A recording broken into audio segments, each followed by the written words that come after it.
Episode 61 से 70 तक।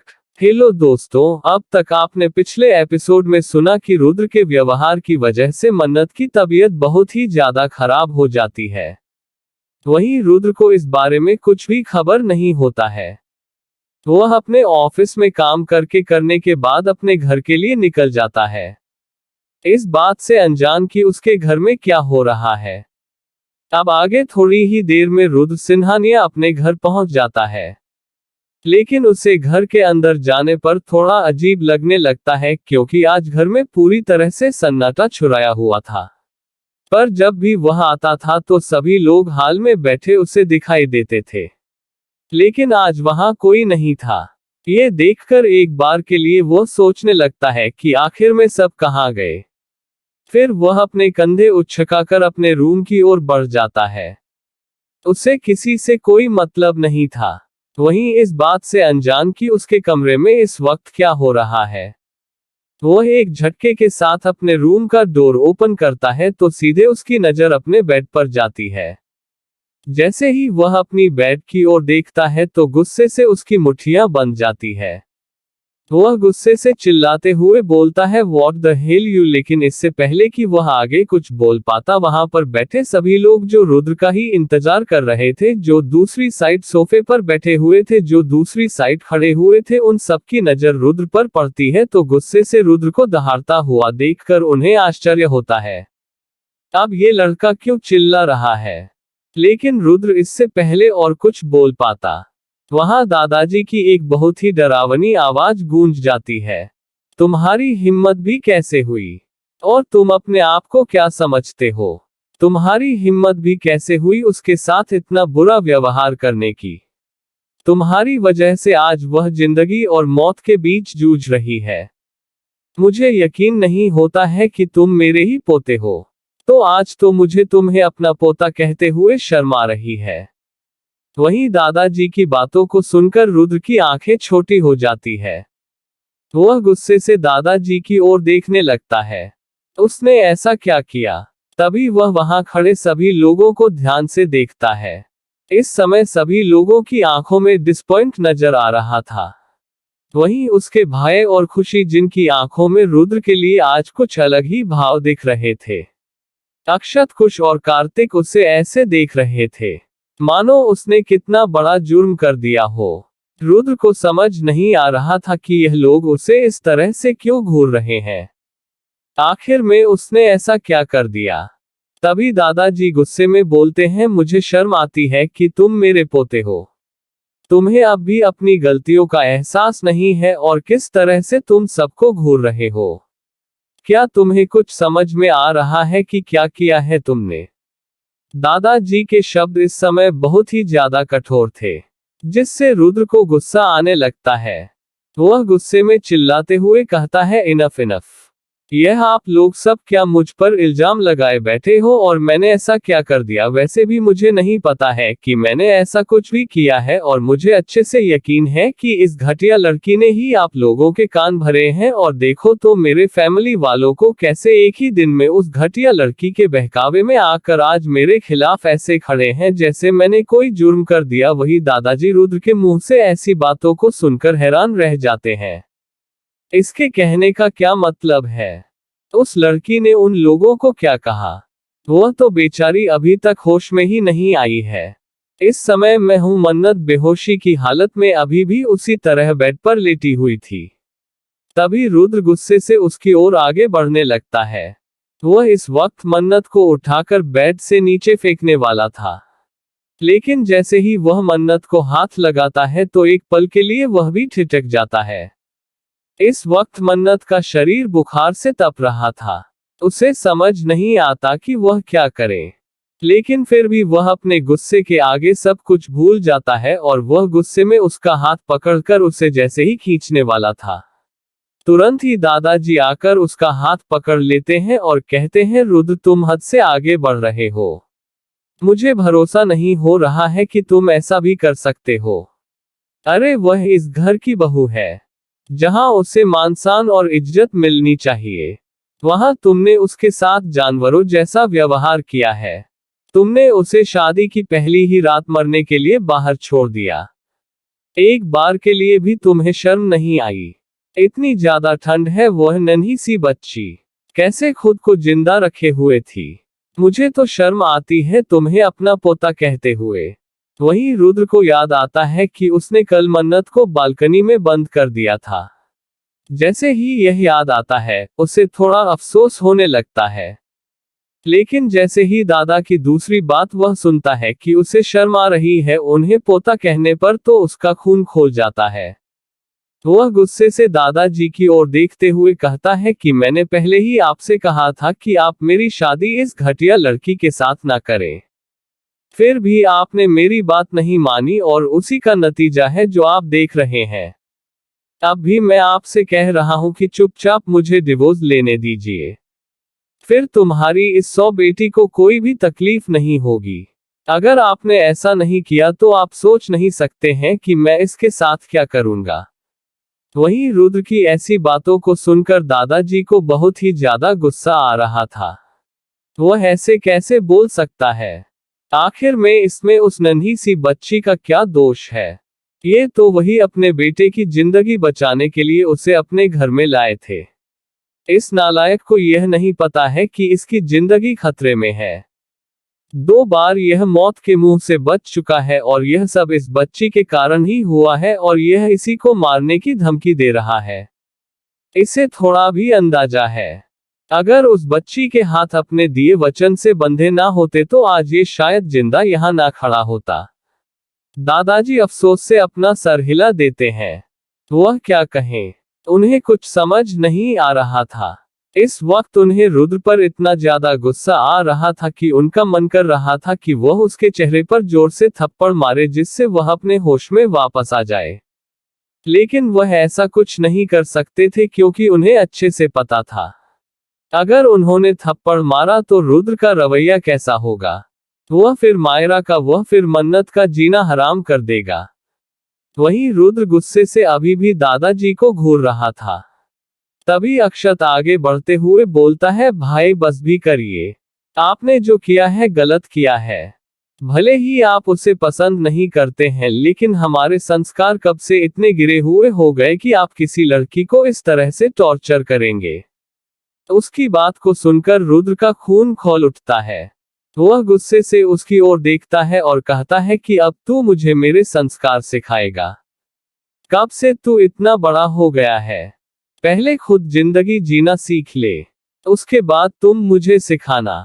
इतना बोलकर वह उसे गुस्से से घूरने लगता है।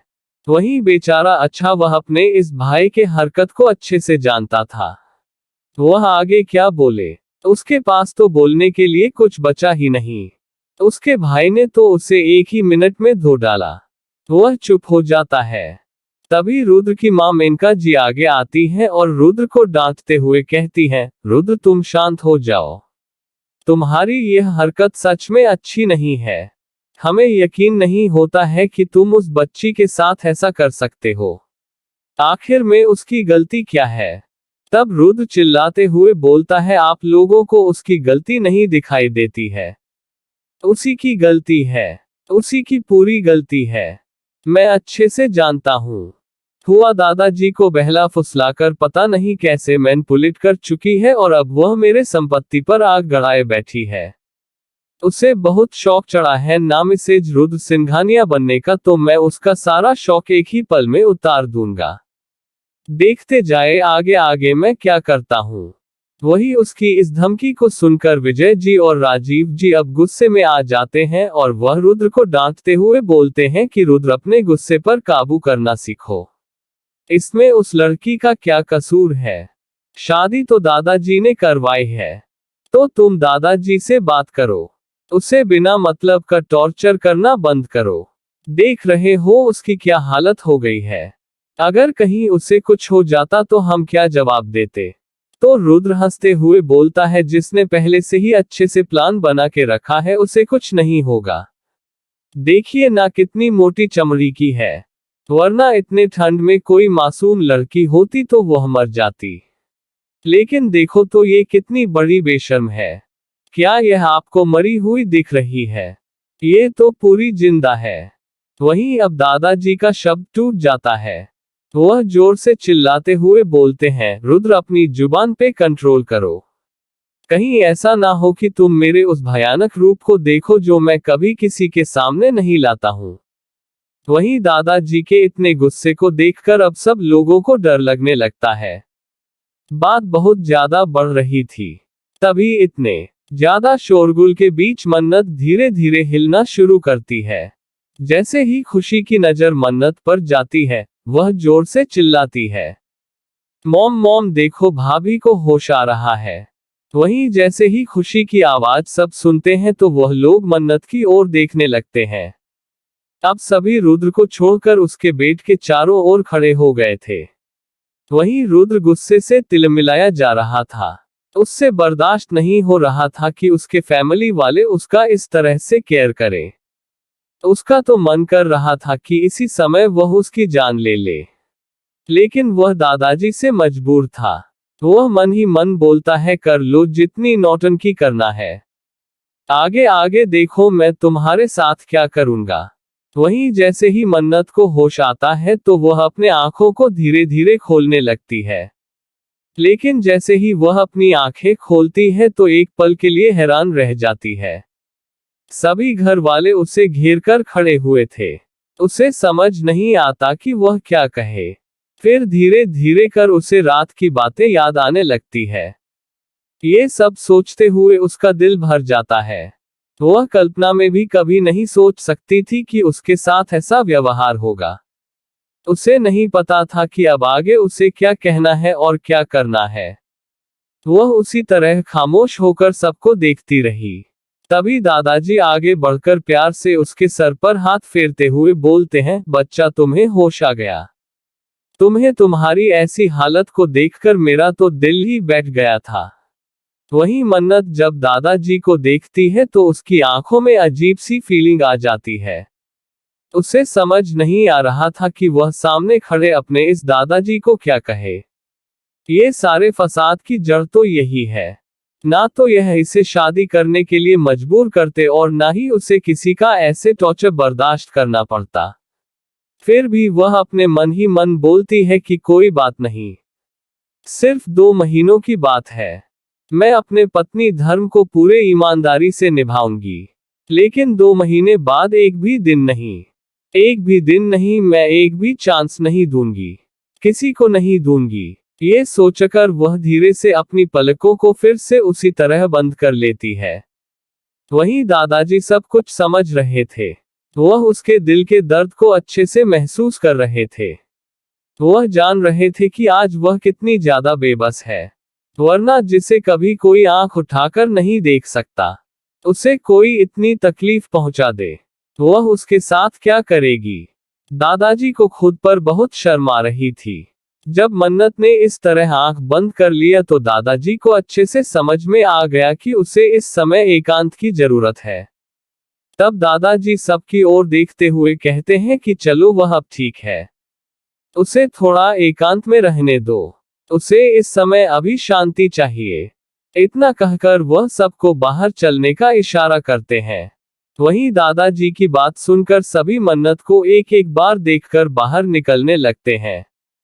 लेकिन जैसे ही सभी लोग चले गए दादाजी रुककर रुद्र की ओर देखते हुए कहते हैं, रुद्र याद रखो, अगर तुमने अब दोबारा उसे किसी तरह की तकलीफ पहुंचाने की कोशिश की तो मैं भूल जाऊंगा कि तुम मेरे पोते हो। तो इतना कहकर दादाजी गुस्से से वहां से चले जाते हैं। वहीं दादाजी की यह बात सुनकर रुद्र अपनी आंखों को जोर से बंद कर लेता है। उसके माथे की नस उभर चुकी थी। उसके हाथ की मुट्ठियां बंध गई थी। वह गुस्से में इस समय पूरा राक्षस दिखाई दे रहा था। तभी अचानक से वह अपनी आंखें खोलता है तो उसकी आंखें खून की तरह लाल हो चुकी थी। वह अपने गुस्से को कंट्रोल कर रहा था। तभी वह मन्नत की ओर देखते हुए गुस्से में बोलता है, बहुत मजा आ रहा होगा ना तुम्हें ये सब करके, लेकिन याद रखना कि तुम्हारे इस मजा को मैंने सजा में ना बदल दिया तो मेरा नाम भी रुद्र सिंघानिया नहीं है। इतना बोलकर वह क्लोजेट रूम की ओर चला जाता है। उसके बाद थोड़ी देर बाद वह फ्रेश हो कपड़े चेंज करके आता है तो वह देखता है कि मन्नत अभी भी उसके बेड पर लेटी है। ये देखकर उसे बहुत ज्यादा गुस्सा आता है। वह गुस्से से जाता है और एक ही झटके में उसे उठाकर बेड से खड़ा कर देता है।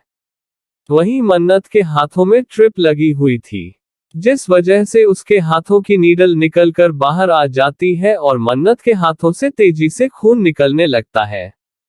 वहीं रुद्र को इन सब की परवाह नहीं थी। वह गुस्से में अपने दांत पीसते हुए बोलता है कि अब जब तुम्हें दिखाई दे रहा है कि मैं यहाँ आ गया हूँ, तो तुम्हारी हिम्मत भी कैसे हुई मेरे बेड पर लेटने की। और एक बात याद रखो, आज तो तुम लेट गई हो, लेकिन अब दोबारा जिंदगी में तुम मेरे बेड के आसपास भी मत दिखाई देना, वरना मुझे एक पल भी नहीं लगेगा तुम्हारे टांग को तोड़कर तुम्हारे हाथ में देने की। बहुत शौक है ना मेरे बिस्तर तक आने की। मैं तुम्हारी इज्जत की ऐसी धज्जी उड़ाऊंगा कि जिंदगी भर तुम इस दिन को कोसोगी। उसकी बात को सुनकर मन्नत बस उसे आश्चर्य से देखने लगती है। उसे समझ नहीं आ रहा था, ये the great businessman Rudra Singhania है, इसकी इतनी चीप हरकत हो सकती है। लेकिन वह कुछ नहीं बोलती है और धीरे धीरे लड़खड़ाते हुए वह वहां से जाने लगती है। वहीं उसे इस तरह जाता देखकर रुद्र गुस्से में अपने दांत पीसते हुए बोलता है कि अब तुम बाहर क्यों जा रही हो, ये बताने के लिए कि मैंने तुम्हें कमरे से बाहर निकाल दिया है, जिससे मेरे घर वाले और मेरे खिलाफ हो जाए, और तुम्हें तो बस यही चाहिए ना। तुम तो बस इसी पल का इंतजार कर रही हो कि कब वह लोग मुझसे दूर हो जाए और मेरे दुश्मन बनते जाएं। पर एक बात कान खोलकर सुन लेना, मैं तुम्हें तुम्हारे मंसूबे पर बिल्कुल भी कामयाब नहीं होने दूंगा। उसकी बातों को सुनकर मन्नत को समझ नहीं आता कि अब उसने क्या कर दिया। वह तो शांति से बाहर जा रही है, उसी ने तो उसे यहाँ से जाने को कहा था। वह क्या करे, उसे कुछ समझ में नहीं आ रहा था। वह वहां चुपचाप खड़ी होकर रुद्र को देख रही थी। उसकी आंखों में इस समय कुछ ऐसा था जिसे रुद्र बिल्कुल भी नहीं देख पाता। वहीं रुद्र गुस्से से चिल्लाते हुए बोलता है, अब इस तरह मेरे मुंह को क्यों ताक रही हो? जाओ जाकर अपने इस बदबूदार कपड़े को चेंज करो। वहीं उसकी बातों को सुनकर मन्नत धीरे से बाथरूम की ओर बढ़ जाती है। वह इस समय बिल्कुल बेजान गुड़िया की तरह लग रही थी, जिसे कोई रिमोट के जरिए चला रहा था। उसे बिल्कुल भी समझ नहीं आ रहा था कि वह क्या करे। वह जब बाथरूम में जाती है तो देखती है कि वहां पर मन्नत रुद्र के इस तरह कहने से बिना कुछ बोले शांति से बाथरूम की ओर जाने लगती है। वह रुद्र से बिल्कुल भी बात नहीं करना चाहती थी। अब तक रुद्र ने जब से मन्नत आई थी, उसकी एक बार भी आवाज नहीं सुनी थी। वहीं उसे इस तरह शांति से अपनी बात मानते देखकर रुद्र के आंखों की मुट्ठियां बन जाती है। क्या ये लड़की उसे पागल करके मानेगी? और यह आखिर में चाहती क्या है? रुद्र को यही लग रहा था कि वह उसे परेशान करने के लिए ये सब कर रही है। उसे इस समय मन्नत पर बहुत ज्यादा गुस्सा आ रहा था। वह बिल्कुल भी बर्दाश्त नहीं कर पा रहा था। तभी मन्नत बाथरूम के अंदर चली जाती है। वह इस समय बहुत ही शांत थी। रुद्र लाख कोशिशों के बावजूद उसे समझ नहीं पा रहा था। मन्नत धीरे से बाथरूम के अंदर एंटर करती है। अभी भी मन्नत ने एक नजर उठाकर उस बाथरूम को नहीं देखा था। वह शांति से जाती है और उसी तरह शावर के नीचे खड़ी हो जाती है और शावर का टैप ऑन कर देती है। पानी उसके शरीर पर गिरने लगता है, जिस वजह से मन्नत का पूरा शरीर कांपने लगता है। एक तो उसे तेज फीवर था, ऊपर से वह ठंडा पानी। फिर भी मन्नत शांति से अपनी जगह पर ही खड़ी थी। लगभग 15 मिनट बाद उसने शावर को बंद कर दिया और फिर खुद को आईने के सामने देखने लगती है। अब भी वह बिल्कुल ही खामोश थी। ऐसे लग रहा था बिल्कुल वह कोई पत्थर बन चुकी हो। उसके अंदर ना तो इमोशन शो हो रहा था, ना ही ऐसा कुछ समझ आ रहा था जिसे देखकर कुछ समझा जा सके कि वह क्या सोच रही है। वह इसी तरह कुछ देर तक आईने में देखती रहती है। फिर उसके बाद वह अपनी नजरें दौड़ाकर चारों ओर देखती है, क्योंकि अब उसे कपड़े चेंज करने थे। उसके शरीर के रोंगटे खड़े हुए थे, जो शायद ठंडे पानी की वजह से थे, और उसे तेज फीवर था। इस वजह से उसका शरीर भी बहुत ही कमजोर दिखाई दे रहा था। वह उस बाथरूम को ले लेती है और फिर उसे चेंज कर लेती है। इस समय मेहनत ने एक बार भी अपनी शरीर को टच करने की हिम्मत नहीं उठाई। ना ही उसने अपने मुंह तक को अपने हाथों से रगड़ कर धोया। तो वह शांति से उसी तरह पानी से भी हुई अपने कपड़ों को चेंज कर लेती है और फिर वह धीरे धीरे कर रूम से बाहर निकलने लगती है। एक पल के लिए उसे यह ख्याल आया कि वह इस तरह बातों में है। जरूर उसे देखकर रुद्र फिर से कोई जली कटी सुनाएगा। लेकिन दूसरे ही पहर उसे समझ में आता है कि उसके पास इसके अलावा कोई चारा नहीं है, क्योंकि उसके पास पहनने के लिए कोई कपड़े नहीं थे। ये सब सोचकर वह धीरे से बाथरूम से बाहर निकलती है तो देखती है कि वहां रुद्र नहीं था। देखकर वह थोड़ा रिलैक्स होती है। फिर वह अपनी नजरें दौड़ाकर चारों ओर देखने लगती है तो उसे एक दरवाजा दिखाई देता है, जिसे देखकर वह समझ जाती है जरूर यह क्लोजर रूम होगा। ये सब सोचकर वह धीरे धीरे अपने कदमों को उस ओर बढ़ाने लगती है। अभी भी उसके शरीर में बहुत ज्यादा दर्द हो रहा था, लेकिन वह बिना अपने दर्द की परवाह किए उस रूम के अंदर जाती है तो देखती है कि वहां पर कई सारी अलमारियां बनी हुई थी। वह जाकर एक अलमारी को खोलती है जो सबसे किनारे थी, तो उसमें रुद्र के बहुत सारे कपड़े उसे दिखाई देते हैं। ये देखकर वह चुपचाप अलमारी को बंद कर देती है। फिर वह दूसरी अलमारी को खोलती है तो उसमें बहुत ही प्यारी प्यारी साड़ियां दिखाई देती हैं और कुछ ऐसे ड्रेस थे जो बिल्कुल मन्नत के नाप के थे। उसे समझ में नहीं आता कि यह कपड़े किसके हैं जो रुद्र के क्लोज रूम में हैं। फिर दूसरे ही पल सोचती है शायद यह उसी के लिए रखा गया होगा, क्योंकि जहां तक उसने सुना था रुद्र किसी लड़की की ओर नजर उठाकर नहीं देखता है, तो उसके कमरे में किसी लड़की के कपड़े होना तो संभव ही नहीं है। वही यह कपड़े दादाजी ने जब मन्नत भरोश थी तभी मंगवा दिए थे, क्योंकि उन्होंने देखा था कि मन्नत अभी भी अपने ही कपड़ों में थी जो वह पहनकर आई थी। दादा को तुरंत समझ में आ गया कि उनसे कितनी बड़ी गलती हुई है। इसलिए उन्होंने मन्नत के लिए एक से एक ब्रांडेड और अच्छे कपड़े मंगा दिए थे और नौकरों से कहकर उसे क्लोजेट रूम में भी रखवा दिए थे। वहीं मन्नत एक हल्की सी साड़ी निकालकर पहन लेती है। अब वह इस घर की बहू थी तो इतने मान मर्यादा को तो वह अच्छे से समझती थी कि उसे यहाँ किस तरह से रहना चाहिए। वह साड़ी हल्के पिंक कलर की थी। शिफॉन की साड़ी होने की वजह से वह बहुत ही ज्यादा हल्की थी, जो मन्नत के शरीर में बहुत ही प्यारी लग रही थी। वहीं मन्नत अब धीरे से रूम से बाहर निकलती है और जाकर मिरर के सामने खड़ी हो जाती है। वैसे तो उसे कुछ नहीं करना था, क्योंकि वह कभी सस्ती सवरती नहीं थी, लेकिन फिर भी अब वह शादीशुदा है तो उसे वह धर्म भी तो पूरा करना होगा। सोचकर वह उसी तरह धीरे धीरे अपने बाल बनाने लगती है। फिर हल्का सा अपने होठों पर लिप बाम लगाती है। फिर उसके आंखों के सामने सिंदूर की डिब्बी रखी थी। सिंदूर की डिब्बी देखते ही उसका दिल जोरों से धड़कने लगता है। उसका मन अजीब सा हो रहा था। वह अब शांतिशुदा हो गई थी। अब वह किसी की बीवी थी, एक सुहागन थी। वह इस सिंदूर को इग्नोर नहीं कर सकती थी, लेकिन उससे बिल्कुल भी इस सिंदूर को अपनी मांग में सजाने का मन नहीं कर रहा था। उसका दिल बहुत ही भारी हो रहा था। तभी वह अपनी आंखें बंद कर लेती है तो उसके सामने उसकी मां का चेहरा घूम जाता है। जब भी वह अपनी मां को याद करती है तो उसे एक अजीब सी हिम्मत मिलती है। वह धीरे धीरे अपनी आंखें खोलती है और फिर उस डिब्बी से एक चुटकी सिंदूर उठाकर अपनी मांग में सजा लेती है।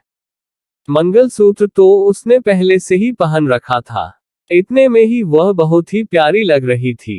इस वक्त उसका रंग सांवला था, फिर भी कोई भी देखता तो उसकी तारीफ किए बिना नहीं रह जाता। वह अब रूम की ओर देखने लगती है। वह आगे क्या करे, उसे कुछ समझ में नहीं आ रहा था। या उसे नीचे जाना चाहिए या यहीं रहना चाहिए, लेकिन वह यहाँ रहकर क्या करेगी। उसे वह रुद्र सिंघानिया अपने आंखों के सामने जब तक देखता रहेगा तब तक जड़ी खड़ी खोटी सुनाता ही रहेगा। यही सब सोचकर वह चुपचाप रूम से बाहर निकल जाती है। वहीं दूसरी ओर रुद्र, जो बालकनी में खड़ा होकर खून पर किसी से बात कर रहा था, जब वह रूम में आता है तो उसे वहां कोई नहीं दिखाई देता। बाथरूम का दरवाजा थोड़ा सा खुला हुआ था, जिस वजह से वह जान जाता है कि यह लड़की बाथरूम से निकल चुकी है। वह अपने दांत पीसकर बोलता है कि इस लड़की की हिम्मत कैसे हुई बिना मेरी इजाजत के कहीं जाने की। ये सब सोचते हुए वह भी नीचे की ओर चला आता है। तभी उसकी नजर सामने पड़ती है, जहां उसका पूरा परिवार मन्नत के साथ बैठा हुआ था। क्योंकि जैसे ही मन्नत नीचे आई थी, दादाजी और दादी जी वहां मौजूद थी। उन लोगों ने मन्नत को अपने पास बुलाया और फिर उसके तबीयत के बारे में पूछने लगे। फिर उसे अपने पास ही बैठने को कहा। वहीं दादाजी के बगल मन्नत बैठी हुई थी और जैसे ही रुद्र ने ये देखा तो उसका खून खल गया। आखिर में दादाजी, जो कभी किसी को अपने ऐसे पास नहीं बैठाते थे, सिवाय खुशी को छोड़कर बाकी वह सबके लिए बहुत ही ज्यादा स्ट्रिक्ट थे। वह ऐसे कैसे खुशी की जगह इस घटिया लड़की को दे सकते हैं। ये सोचकर वह मन ही मन बहुत ज्यादा गुस्सा कर रहा था। अगर उसका बस चलता तो वह मन्नत को उठा के दादाजी के बगल से बाहर फेंक आता, लेकिन वह अपनी मुट्ठियों को भी कर रह जाता है और फिर धीरे धीरे कर वह भी हाल में आ जाता है। तभी सबकी नजर रुद्र पर पड़ती है, तो दादी जी रुद्र को देखते हुए कहती हैं कि रुद्र, जैसा कि तुम्हारी अब शादी हो गई है। जैसे ही दादी की यह बात रुद्र सुनता है तो गुस्से से उसकी आंख बंद हो जाती है। वह लोग ये बात कहकर उसे कितनी बार टॉर्चर करेंगे। क्या उसने कहा था उसकी शादी करने के लिए? फिर यह बार बार उसे क्यों याद दिलाते रहते हैं? लेकिन फिर भी रुद्र कुछ नहीं बोलता है, क्योंकि वह दादी से कोई भी बहस नहीं करना चाहता था। तभी धारी की आवाज उसके कानों में फिर से सुनाई पड़ती है कि तुम्हें कुलदेवी के मंदिर जाना होगा और तुम्हारे साथ मन्नत भी जाएगी। तुम्हें कुलदेवी के मंदिर में जाकर आशीर्वाद लेना पड़ेगा, और जब तुम कुलदेवी के मंदिर जाना तो माता का आशीर्वाद ले। उनके चरणों में पड़ा सिंदूर मन्नत की मांग में जरूर भरना। ये हमारे घर की परंपरा है। उनकी बातों को सुनकर रुद्र को बहुत ज्यादा गुस्सा आ रहा था, पर वह कुछ नहीं बोलता, क्योंकि इस समय उसके मन में एक बहुत ही खतरनाक प्लान चल रहा था। वह तुरंत ही मंदिर जाने के लिए तैयार हो जाता है। ये देखकर वहां बैठे सभी लोग आश्चर्य से रुद्र को देखने लगते हैं। उन्हें समझ नहीं आ रहा था कि रुद्र ने क्यों कुछ नहीं कहा और इतनी जल्दी क्यों तैयार हो गया। वहीं अक्षत अपने भाई को ध्यान से देख रहा था। उसके चेहरे पर डेविल मुस्कान को देखकर वह तुरंत समझ गया था कि जरूर भाई कुछ करने वाले हैं। वैसे उसने देख लिया था कि पहले ही दिन उन्होंने अपने बीवी के साथ कैसा सलूक किया है, तो आगे वह उनसे कोई उम्मीद नहीं रख सकता था। तभी दादी बोलती हैं, चलो अच्छी बात है, तुम्हें जल्दी ही समझ में आ गया अपनी जिम्मेदारियां।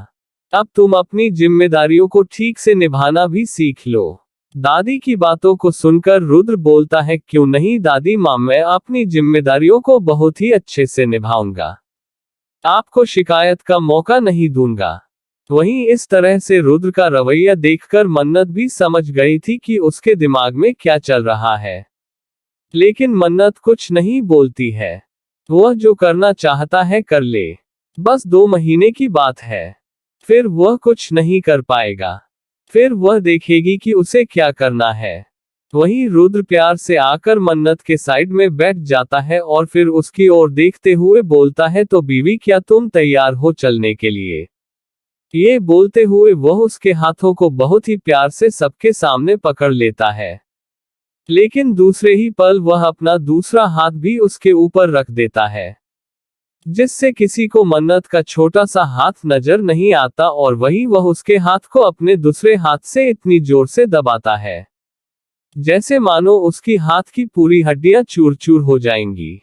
मन्नत का पूरा शरीर दर्द से अकड़ जाता है। उसकी आंखों में आंसू डबडबाने लगे थे। वह अपनी आंसुओं को कंट्रोल करने की कोशिश कर रही थी। वही रुद्र बहुत ही ध्यान से उसकी ओर देख रहा था। वह देख सकता था कि उसके आंखों में कैसे आंसू भरे हैं। उसकी नीली आंखों में वह आंसू बिल्कुल समुंदर की तरह लग रहे थे। एक पल के लिए तो रुद्र उसकी आंखों में ही खो गया, लेकिन तभी मन्नत उससे अपना हाथ छुड़ाने लगी, जिस वजह से वह होश में आया। उसने अब बहुत देर तक उसका हाथ दबा लिया था। इस वजह से वह एक डेविल मुस्कान के साथ उसे आंख मार देता है और उसके हाथ को छोड़ देता है। मन्नत का हाथ पूरी तरह से लाल हो चुका था। उसके हाथ की हड्डियों में और उसके हाथों में बहुत तेज दर्द हो रहा था। मन्नत दोबारा सर उठाकर उसकी ओर नहीं देखती। वहीं रुद्र मन ही मन सोचता है कि जितना तेज मैंने इसके हाथ दबाया था उतने दबाव में तो किसी की हड्डी के कई टुकड़े हो जाते हैं, पर यह बहुत मोटी हड्डी है। इसने बहुत ही अच्छी ट्रेनिंग लेकर यहाँ कदम रखा है, जिस वजह से देखो तो इसके चेहरे पर कोई शिकन भी नहीं नजर आई। जरूर यह कोई घटिया प्लान बनाकर आई होगी, लेकिन मैं इस घटिया लड़की को इसके प्लान में कामयाब नहीं होने दूंगा। वही मन्नत को अब भी बहुत ज्यादा दर्द हो रहा था। वह इसी पल यहाँ से उठकर चली जाना चाहती थी, लेकिन तभी प्यार से दादाजी बोलते हैं, बच्चा मन्नत जाओ, रुद्र के साथ चली जाओ। अभी से निकलोगे तो तुम लोग शाम होने से पहले यहाँ पहुँच जाओगे, क्योंकि मंदिर जंगल के रास्ते में है और अंधेरा होने से पहले वहां से लौट आओगे तो अच्छा होगा, वरना वहां बहुत से जंगली जानवर हैं। वहीं रुद्र जब ये सुनता है तो उसे अब और भी ज्यादा एक्साइटमेंट होने लगती है। वह वहां जाने के लिए और भी ज्यादा जल्दी करने लगता है, क्योंकि उसने सोच लिया था वह जितना जल्दी जाएगा वह उतना जल्दी ही उसे वहां परेशान कर पाएगा, और फिर इस लड़की की दोबारा हिम्मत नहीं होगी उसके आगे ऐसे खड़े होने की। यही सब सोचकर वह बोलता है, तो ठीक है दादाजी, हम लोग तो बिल्कुल तैयार हैं। और फिर वह मन्नत की ओर देखते हुए बोलता है कि चलो हमें अब चलना चाहिए, वरना देर हो जाएगी और दादाजी परेशान हो जाएंगे। वहीं मन्नत एक नजर भी उसकी ओर नहीं देखती और अपने जगह से उठ जाती है। वहीं जब रुद्र देखता है कि उसने एक बार भी उसे नहीं देखा तब उसे बहुत ज्यादा गुस्सा आता है। पता नहीं क्यों उसके इस तरफ इग्नोर करने से उसे बहुत ज्यादा गुस्सा आ रहा था। जहां दुनिया की सभी लड़कियां उसके ऊपर मरती हैं, वह सिर्फ अपने नाम से नहीं अपने सुंदरता के लिए भी बहुत ही ज्यादा फेमस था। लड़कियां उस जैसा हैंडसम लड़का देखकर अपने पल के झपकाना भी भूल जाती हैं। सभी उसके आगे बिछने को तैयार हैं। और इस लड़की की हिम्मत तो देखो, यह उसे एक नजर भी उठाकर नहीं देखती है, जबकि वह उसका पति है। इस समय रुद्र को यह नहीं समझ में आ रहा था कि उसने उसे अपना पत्नी ही कब माना, लेकिन उसे तो अपनी भड़ास निकालनी थी, जिस वजह से वह अनाप सब सोचे जा रहा था और मन्नत के ऊपर अपनी भड़ास निकाल रहा था। वहीं मन्नत खामोशी से रुद्र के पीछे जाने लगती है। उसकी तबीयत अच्छी नहीं थी। दादाजी ने जब पूछा तो उसने कहा कि वह ठीक है, लेकिन सच में वह बीमार थी और ऊपर से अभी उसने खाना नहीं खाया था, क्योंकि दादी माँ ने कहा था कि वह खाना गाड़ी में रखवा देंगे और दर्शन करने के बाद वह वहीं खा लेगी। इस वजह से मन्नत ने भी कुछ कहना सही नहीं समझा और उसने हाँ कह दिया था। दादाजी को थोड़ा भी पता होता है कि मन्नत की तबीयत अभी ठीक नहीं है, तो वह बिल्कुल भी उसे जाने के लिए नहीं कहते। वहीं मन्नत और रुद्र अपने कुलदेवी के मंदिर के लिए निकल गए थे, जो शहर से 30 किलोमीटर की दूरी पर जंगल की ओर बना हुआ था। वहीं रुद्र कार ड्राइव कर रहा था। उसने ना तो अपने साथ कोई सिक्योरिटी गार्ड लिया था और ना ही ड्राइवर, क्योंकि वह नहीं चाहता था कि वह जो कुछ भी करे उसकी खबर उसके दादाजी तक पहुंचे। वह मन्नत को एक अच्छा सबक सिखाना चाहता था। वह पहले भी अपने कुलदेवी के मंदिर गया था, इसलिए उसे अच्छे से पता था कि वहां बहुत सीढ़ियां हैं, जिसे चढ़ते चढ़ते मन्नत की हालत खराब हो जाएगी। और मन्नत के लटके हुए चेहरे को देखकर उसे अंदाजा लग गया था कि इस लड़की की तबीयत ठीक नहीं है। वह मन ही मन खुश हो रहा था। लगभग 1.5-2 घंटे की ड्राइव के बाद वह लोग वहां पहुंच जाते हैं। जैसे ही मन्नत उस मंदिर को देखती है तो वह देखती ही रह जाती है, क्योंकि मंदिर बहुत ही ऊंची पहाड़ी पर बना था, जिसे जाने के लिए टेढ़ी-मेढ़ी सीढ़ियां बनी हुई थी जो बहुत ही ऊंचे ऊंचे बने हुए थे। उसके पावदान बहुत ही बड़े बड़े थे। वैसे मन्नत को इसे चढ़ने में कोई दिक्कत नहीं होती, लेकिन मन्नत इस समय बीमार थी और वह बहुत ही कमजोर थी और 2 दिन से खाना ना खाने की वजह से अब उसके शरीर में जान ही नहीं बची थी। फिर भी वह माता रानी का नाम लेकर सीढ़ियां चढ़ना शुरू कर देती है। रुद्र आगे आगे जा रहा था, जिस वजह से वह काफी आगे हो जाता है। वह बिल्कुल भी मन्नत की परवाह नहीं कर रहा था। वैसे तो रुद्र का बिल्कुल भी मन नहीं था मंदिर में जाने का और आशीर्वाद लेने का, लेकिन दादी माँ ने कहा था वह कुलगुरु से बात करेगी और अगर रुद्र वहां न पहुंचा तो कुलगुरु बता देंगे और वह अपने दादी माँ के विश्वास को नहीं तोड़ना चाहता था। उसकी दादी माँ कुलदेवी के ऊपर अटूट विश्वास रखती थी। उनका मानना था कि उनके परिवार की रक्षा करने वाली वह देवी हमेशा उनका भला करेगी। बस इसी वजह से वह मंदिर तक तो आराम से जाने वाला था। मन्नत को भी यह बात अच्छे से पता थी, इस वजह से वह भी आराम से उसके साथ जा रही थी। वहीं अब तक मन्नत ने कुछ नहीं बोला था। तभी रुद्र देखता है कि वह सीढ़ियां चढ़ रही है और साड़ी में उसका पैर बार बार फंस रहा था। ये देखकर उसे अंदाजा लग जाता है, शायद इसने आज से पहले कभी साड़ी नहीं पहनी होगी। वैसे लड़कियां भला शादी से पहले कहाँ साड़ी पहनती है। यही सब सोचकर उसके चेहरे पर मुस्कुराहट आ जाती है। वह धीरे धीरे कर एक एक सीढ़ी को चढ़ रही थी। वह रुद्र से काफी पीछे थी, वहीं रुद्र उससे आगे जा चुका था। जैसे ही वह आगे जाता है तो उसकी नजर वहां पड़े कंक्रीट पर पड़ती है जो बहुत ही तीखे और नुकीले थे। अचानक से रुद्र को कुछ ख्याल आता है। वह जल्दी से अपने पैर से उन कंक्रीट को सीढ़ियों पर फेंक देता है, जिस वजह से पैर की ठोकर पाते ही वह कंक्रीट पूरी सीढ़ियों पर बिछ जाता है। अब रुद्र आगे चला जाता है। वही मन्नत जो नंगे पैर इन सीढ़ियों पर चढ़े जा रही थी। जैसे ही ऊपर आती है तो उसके पैर में वह नुकीली गिट्टी गड़ जाती है, जिससे मन्नत के मुंह से हल्की सी आंख निकल जाती है। तो वह अपने पैरों को उठाकर देखती है तो उसमें वह गिट्टी आधी धंस चुकी थी। वह बहुत ही पतली और छोटी सी थी, लेकिन बहुत ही ज्यादा नुकीली थी। वह किसी तरह लड़खड़ाते हुए अपने पैर से उन गिट्टियों को निकालती है। फिर वह एक बार ऊपर की ओर देखती है तो रुद्र उसे अपना डेविल मुस्कान लिए हुए देख रहा था। दूसरे ही पल समझ जाती है कि यह सब उसका ही किया धरा है। उसे समझ नहीं आ रहा था कि वह इस व्यक्ति को क्या कहे। क्या कोई इतना ज्यादा पागल हो सकता है? लेकिन वह कुछ नहीं कहती और अपना सर झटक देती है और फिर से सीढ़ियां चढ़ना शुरू कर देती है। इस वक्त उसके पैरों के नीचे बहुत से कंकड़ आ रहे थे, जिस वजह से उसका पैर बार बार जख्मी हो जा रहा था। इसके बावजूद वह बहुत ही खामोशी से सीढ़ियों को चढ़ रही थी, लेकिन रुद्र साफ साफ देख सकता था उसमें उसके कदमों के पीछे खून के निशान बनते जा रहे थे, जिससे उसका पैर जख्मी हो रहा था। वह समझ जाता है कि उसका पैर अब बुरी तरह से जख्मी हो गया है। ये देखकर उसके होठों पर मुस्कान आ जाती है, लेकिन उसे आश्चर्य हो रहा था इस बात से कि वह लड़की अभी भी कैसे सीढ़ियों को चढ़े आ रही है। उसके कदम लड़खड़ा रहे थे, लेकिन फिर भी वह बिना रुके सीढ़ियां चढ़े जा रही थी। ये सब देखकर उसे अब मन्नत पर सच में बहुत ज्यादा गुस्सा आता है। यह क्या मुझे जानबूझकर दिखा रही है कि वह बहुत ही ज्यादा मजबूत है? क्या इसे दर्द नहीं हो रहा है? आमतौर पर देखा जाए तो लड़कियों को थोड़ा सा खरोच भी आ जाए तो पूरा घर सर पर उठा लेती है। फिर इस लड़की को क्या ये दर्द महसूस नहीं हो रहा है? क्या इसे तकलीफ नहीं हो रही है? क्या यह इंसान भी है? क्या इसे दर्द होता है? ये सब सोचकर उसकी आंखें छोटी हो जाती हैं।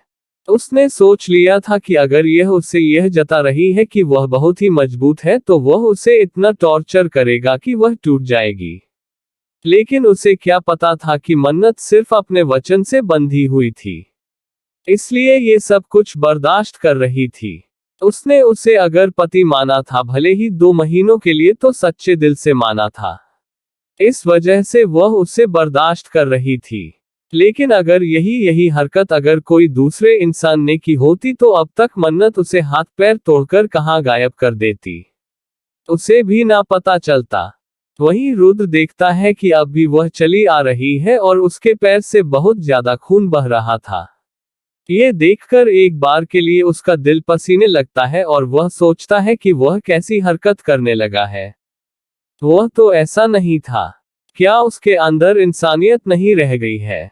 वह भले ही डेविल था, लेकिन कभी लड़कियों के साथ ऐसा व्यवहार नहीं करता था। वह भले ही लड़कियों से दूर रहता था, लेकिन जब तक कोई लड़की उसे आगे से प्रवोक नहीं करती थी वह उस पर हाथ नहीं उठाता था। लेकिन कभी वह देखता है कि अब मन्नत उसके पास आ रही है तो वह फिर तेजी से ऊपर जाने लगता है।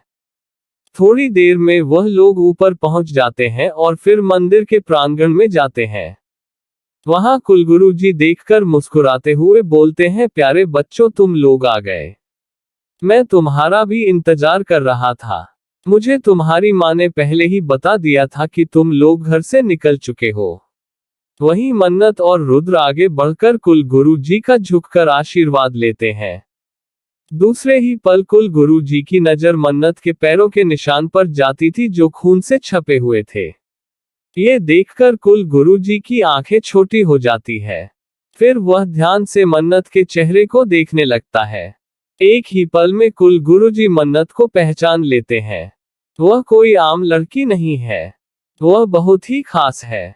वह भगवान का शुक्रिया अदा करते हुए बोलते हैं, हे भगवान, अच्छा है तुमने रुद्र की जिंदगी में इस बच्ची को ले आया, वरना रुद्र का अंत होना निश्चित था। लेकिन अब ठीक है, अब सब कुछ सही हो जाएगा और हमारे भक्त भी निश्चिंत हो जाएंगे। वह दादी माँ को अपने सबसे प्यारे भक्तों की श्रेणी में रखते थे, इस वजह से उन्हें दादी माँ की बहुत ही परवाह जी। वह प्यार से मन्नत के सर पर हाथ रखते हुए बोलते हैं, सदा सुहागन रहो बेटा, दूधो नहाओ पूतो फलो। फिर वह रुद्र को भी आशीर्वाद देते हुए बोलते हैं, दीर्घायु हो और भगवान तुम्हें सद्बुद्धि दे। वही दीर्घायु वाली बात तो सही थी, लेकिन जैसे ही रुद्र सुनता है कि पंडित जी ने उन्हें क्या कहा, सद्बुद्धि दे, तो क्या उसके पास बुद्धि नाम की कोई चीज नहीं है? क्या वह बिना बुद्धि के है? ये सोचते हुए वह पंडित जी को अब घूर के देखने लगता है। इस समय ऐसे लग रहा था जैसे वह पंडित जी को अपनी आंखों से ही मार देगा। वह पंडित जी उसकी इस हरकत पर मुस्कुराने लगते हैं और बोलते हैं, बच्चा, तुम बिल्कुल भी नहीं बदले। तुम्हारी हरकत अब भी वैसी ही है जैसे तुम बचपन में रहा करते थे। पंडित जी के बातों को सुनकर रुद्र उन पर से अपनी नजरें हटा लेता है। वहीं पंडित जी प्यार से मन्नत के सर पर हाथ फेरते हैं और बोलते हैं, बच्चा, मुझे लगता है तुम बहुत ज्यादा थक गई हो और तुम्हारे पैरों पर भी चोट आ गई है। आओ, आकर यहाँ बैठो। वह देख सकते थे कि मन्नत का शरीर पूरा पीला पड़ा हुआ है। एक ही पल में वह समझ गए थे कि इस बच्ची की तबीयत ठीक नहीं है, लेकिन फिर भी वह उसकी हिम्मत को देखकर बहुत ही ज्यादा खुश थे। उन्हें अच्छे से समझ में आ गया था, ये लड़की रुद्र के लिए बहुत ही सही है। वह उसे वहां बैठकर बैठा देते हैं और फिर खुद उठकर जाने लगते हैं। तब रुद्र बोलता है, गुरुजी जल्दी कीजिए, हमें अभी लौटना भी है। तभी गुरुजी उनकी बात को सुनकर बोलते हैं, हाँ, मैं बस वही करने जा रहा हूँ, क्योंकि मैं तुम्हारे लिए पूजा की थाल लेने जा रहा हूँ, जो मैंने पहले ही तैयार करके रखा था। उनकी बातों को सुनकर रुद्र हाँ बोलता है और फिर वह अपना मुंह दूसरी ओर करके खड़ा हो जाता है। वहीं मन्नत ने अभी भी एक शब्द नहीं बोला था। तभी थोड़ी देर में गुरुजी पूजा की थाल लेकर आ जाते हैं और वह मन्नत के हाथ में वह थाल देते हुए बोलते हैं कि बच्चा, चलो अब चलकर पूजा कर लो। लेकिन उसके जख्मी पांव को देखकर एक बार के लिए गुरुजी का दिल बैठ जाता है। वह बोलते हैं कि बच्चा, पहले तुम मेरे साथ यहाँ आओ और जल के कुंड में अपने पैरों को धो लो। उनकी बातों को सुनकर मन्नत हाँ में अपना सर हिलाती है और थाल को वहीं चबूतरे पर रखकर गुरुजी के पीछे पीछे जाने लगती है। वह अब भी थोड़ा लड़खड़ाते हुए चल रही थी। तभी पंडित जी उसे कुंड दिखाते हैं और कहते हैं, बच्चा, यहाँ आराम से बैठकर अपने पैरों को धो लो। वहीं मन्नत उन्हें हाँ बोलकर वहां बैठ जाती है और फिर धीरे धीरे कर अपने पैरों को धोने लगती है, तो देखती है अभी भी उसके पैरों में कई छोटी छोटी से कंकड़ गड़ी हुई थी। वह कंकड़ बहुत ही ज्यादा नुकीले थे। वह धीरे धीरे कर उन सभी को अपने पैरों से बाहर निकालती है और फिर अपने पैरों को साफ करती है। वह इस वक्त बहुत ही धीरे से अपने पैरों को धो रही थी क्योंकि उसे पता था कि उसके पैरों के कलर ज्यादा रगड़ने की वजह से छूट सकते हैं और इस समय उसके पैरों पर खून लगा हुआ था। फिलहाल उसे इतना डर तो नहीं था क्योंकि उसने अच्छे से अपने शरीर पर कलर किया हुआ था। वह निश्चिंत होकर अपने पैरों को धोती है। उसके पैरों पर बहुत से कंकड़ लगे हुए थे। वहीं दूध से भी ज्यादा गोरा उसका पैर जो सिर्फ नीचे तलवे की तरह ही दिखाई दे रहा था, क्योंकि ऊपर तो मन्नत ने उसका अच्छे से मेकअप कर रखा था। भाई अब मन्नत भी कम थोड़ा क्यों थी? वह भरत छोटी सी भी गलती कैसे कर सकती है? वह थोड़ी ही देर में अपने पैरों को साफ कर लेती है और फिर पंडित जी के पास आकर खड़ी हो जाती है। तब पंडित जी उसे चलने का इशारा करते हैं। तब मंडन उनके साथ जाने लगती है और अब थोड़ी ही देर में वह लोग देवी माँ की मूर्ति के सामने खड़े थे। पंडित जी जैसा जैसा कह रहे थे वैसे वैसे मन्नत कर रही थी। तभी पंडित जी बोलते हैं, बच्चा तुम्हें गायत्री मंत्र याद है? और कुछ मंत्र के नाम लेते हैं। कहते हैं क्या के बारे में तुम्हें पता है? अगर नहीं पता है तो मैं जैसा जैसा बोलता हूँ तुम वैसे वैसे बोले जाओ, और अगर पता है तो तुम खुद इसका आवाहन करो। वहीं मन्नत उनकी बातों को सुनकर हाँ में अपना सर हिलाती है और धीरे धीरे अपने मन में उसे बोलने लगती है।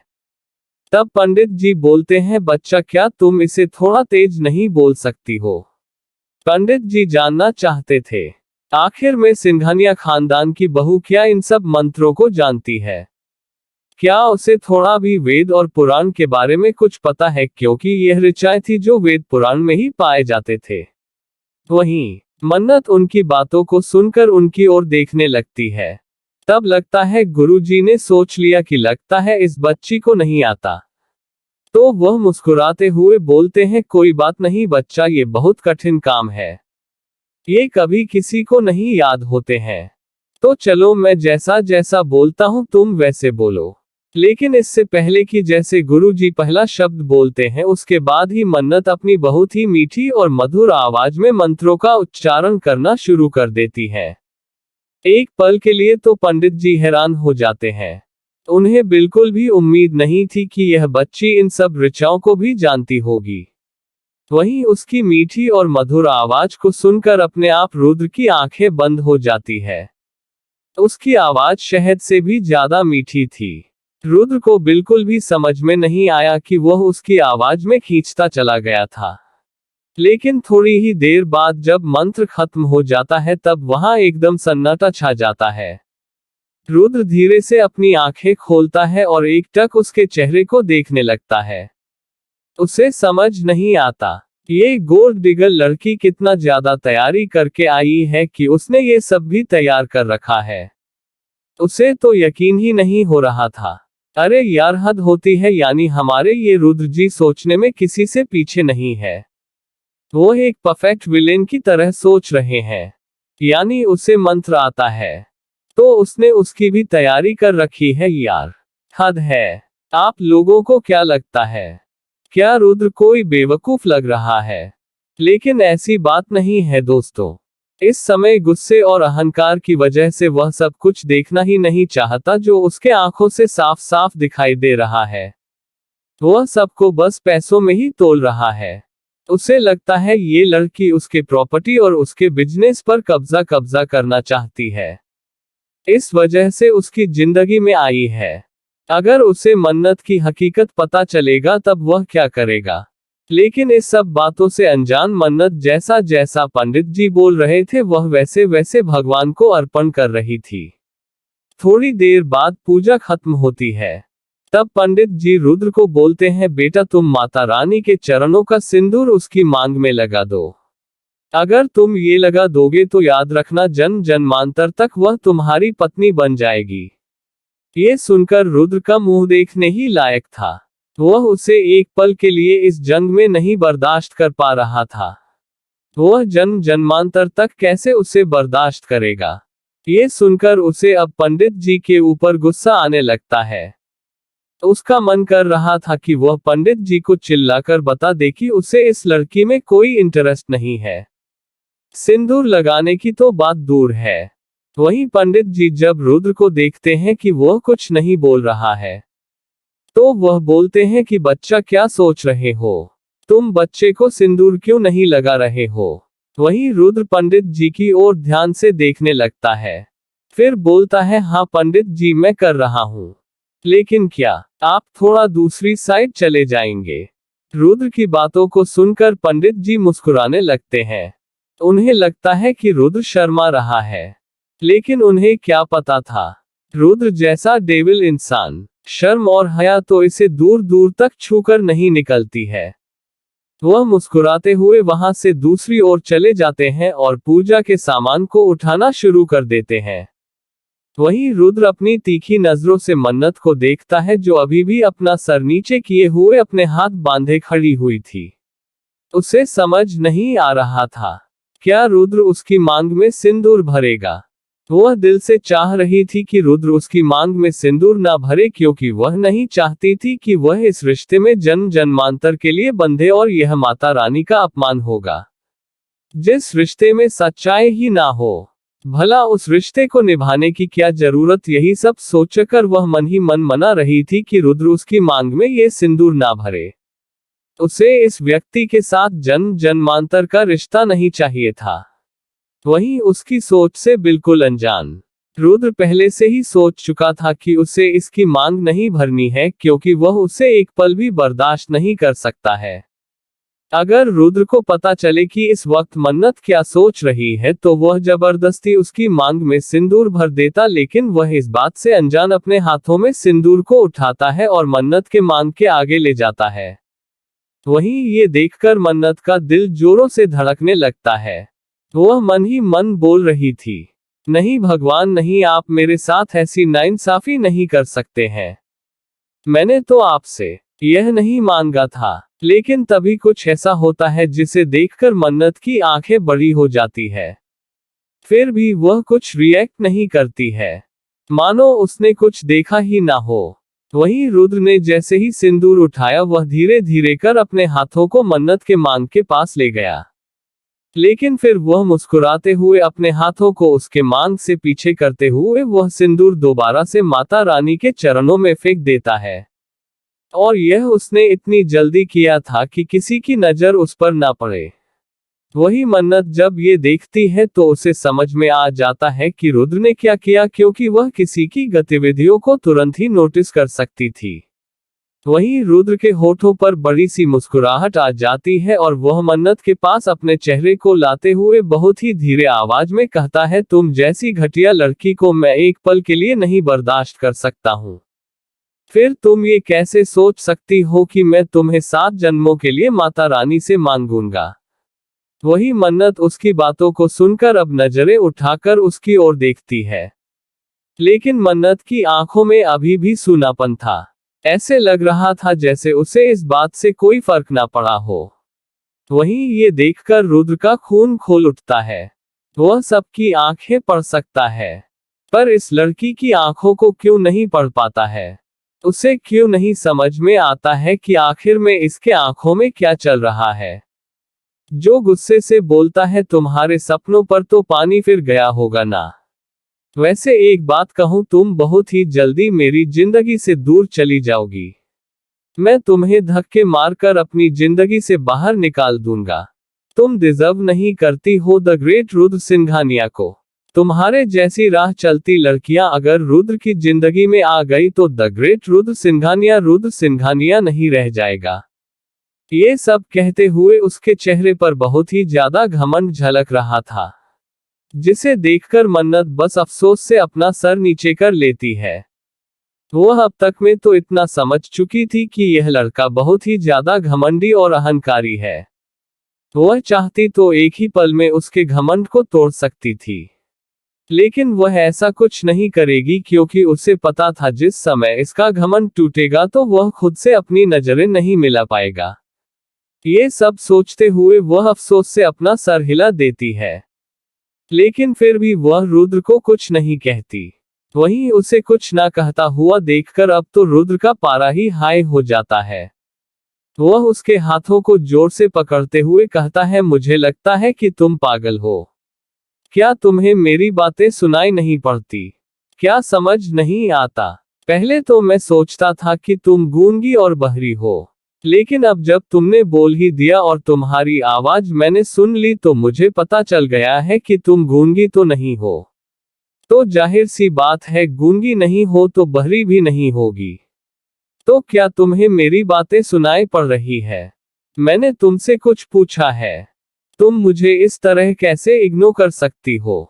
वहीं उसकी हरकतों को देखकर अब मन्नत को उस पर गुस्सा आ रहा था, लेकिन वह कुछ नहीं बोलती और अभी भी अपना सर नीचे किए हुए खड़ी रहती है।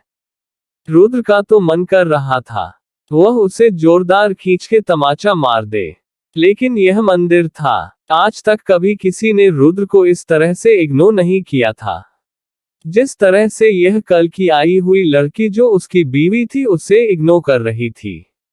वहीं रुद्र को समझ नहीं आ रहा था उसके इग्नोर करने से उसे इतना क्यों फर्क पड़ता है। तभी रुद्र के होठों पर एक डेविल मुस्कान आ जाती है। वह कहता है कि चलो, तुमने मुझे इग्नोर किया ना, तो इसकी सजा तो तुम्हें मिलेगी। इतना बोलकर वह आगे आगे वहां से निकल जाता है। अब मन्नत अपना चेहरा उठाकर उसे देखती है और सोचती है कि अब ये क्या करने वाला है।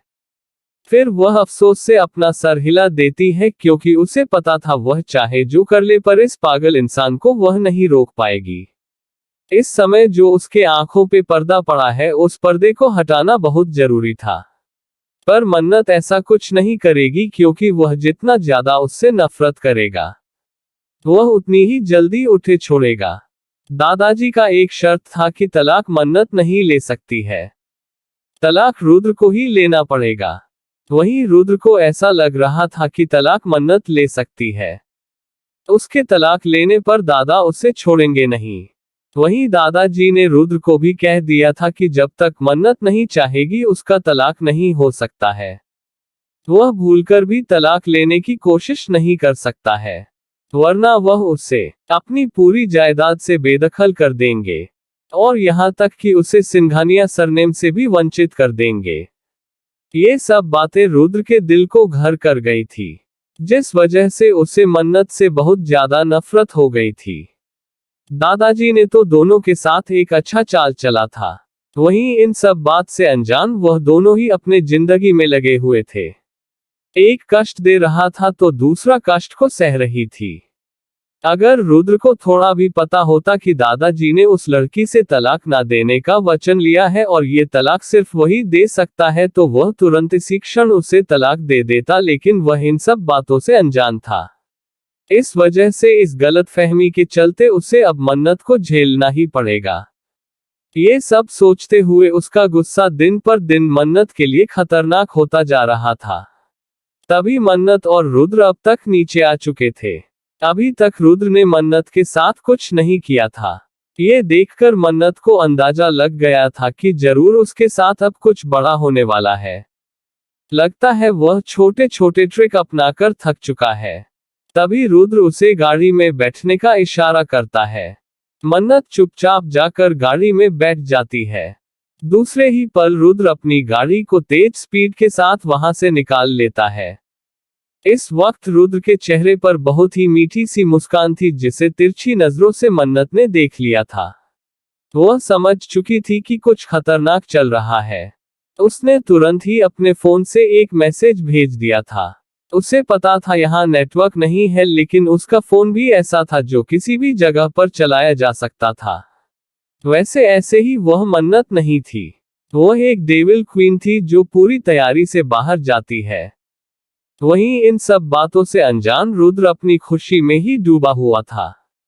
तभी अचानक से वह अपनी गाड़ी का ब्रेक लगाता है और अपनी गाड़ी को रोक देता है।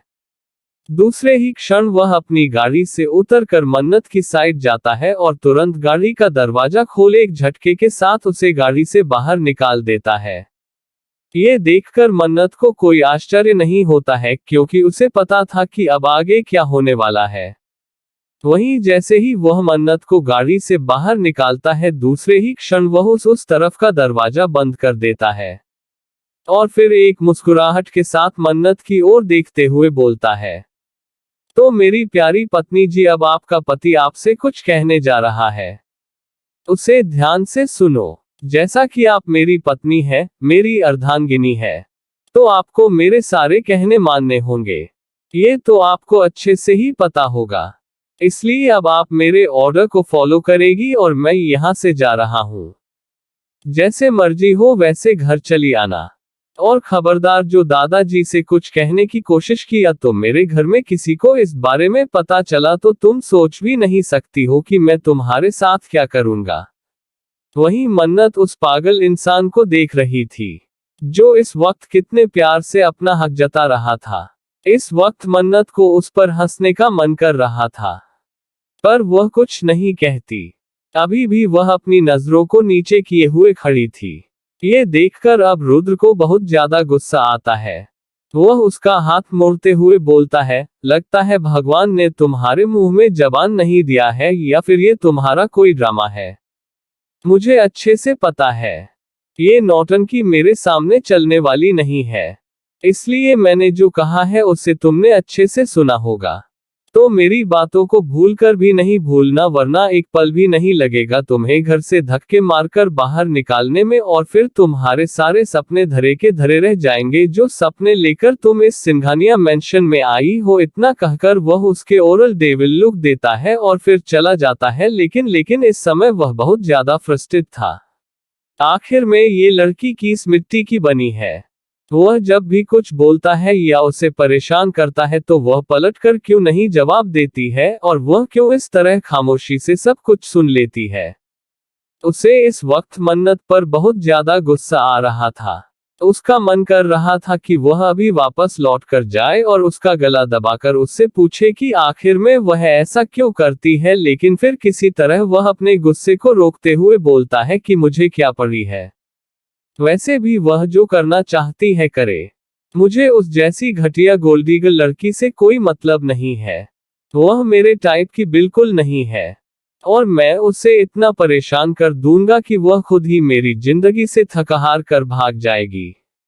ये सोचते हुए तब उसके होठों पर मुस्कुराहट आ जाती है। उसे एक बार भी अंदाजा नहीं होता है कि उस सुनसान जंगल में, जहां दादाजी ने पहले ही स्वर्ण किया था कि वह जंगली जानवर है, उसे उस बच्ची को नहीं छोड़ना चाहिए था। वह इस सब बातों से अनजान वहां से अपने ऑफिस के लिए निकल जाता है, क्योंकि वह तो घर बिल्कुल भी नहीं जाएगा।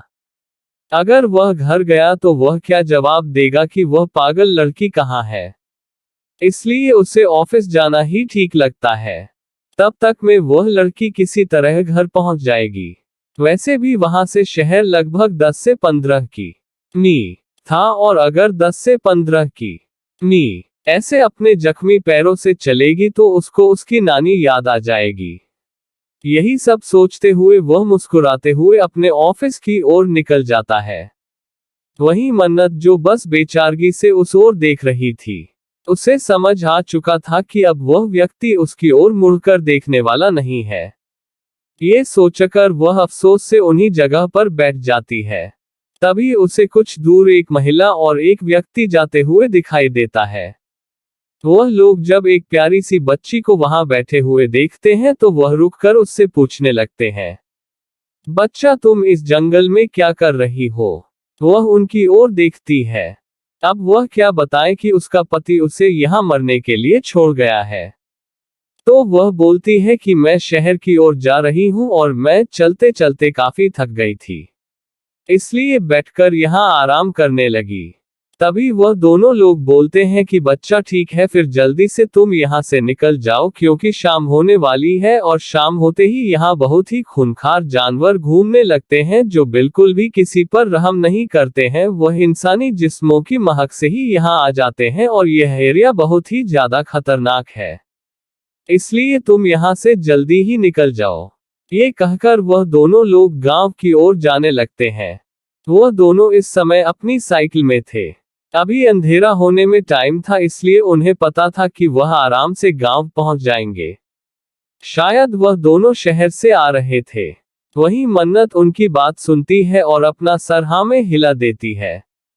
उसे भी अच्छे से पता था कि यह एरिया बहुत ही ज्यादा खतरनाक है, लेकिन अब वह कुछ नहीं कर सकती थी। अब जब उसके उस राक्षस पति ने उसे यहाँ छोड़ दिया है तो वह यहाँ से ऐसे भी तो जा नहीं सकती है। उसे इंतजार तो करना पड़ेगा अपने लोगों का, क्योंकि मन्नत ने पहले ही अपने लोगों को मैसेज कर दिया था, जिस वजह से वह रिलैक्स होकर बैठ जाती है। थोड़ी ही देर में वहां कारों का काफिला आकर रुकता है। वह बहुत ही महंगी और लग्जरियस कारें थी। एक नजर में ही देखकर कोई भी बता सकता है कि यह बहुत ही महंगी कार है, जो किसी साधारण इंसान के पास तो नहीं हो सकता है। तभी मन्नत अपनी जगह से उठती है और गाड़ी की ओर आगे बढ़ जाती है। दूसरे ही पल वह गाड़ी को खोल अंदर बैठ जाती है। वह इस वक्त बीच की गाड़ी में बैठी थी। वहीं उसके आगे 2 गाड़ियां और पीछे 2 गाड़ियां थी, जो पूरी तरह से बॉडीगार्ड से भरी हुई थी। फिर कारों का काफिला धूल उड़ाते हुए वहां से निकल जाता है। तो दोस्तों, आप लोगों को क्या लगता है, क्या रुद्र को मन्नत के बारे में कुछ भी पता चल पाएगा, या फिर अभी भी रुद्र अपनी जलन में मन्नत को टॉर्चर पर टॉर्चर करता रहेगा? क्या मन्नत कभी रुद्र से प्यार कर पाएगी? क्या कभी रुद्र को मन्नत से प्यार हो पाएगा? जानने के लिए इसका नेक्स्ट एपिसोड सुनना बिल्कुल ना भूले।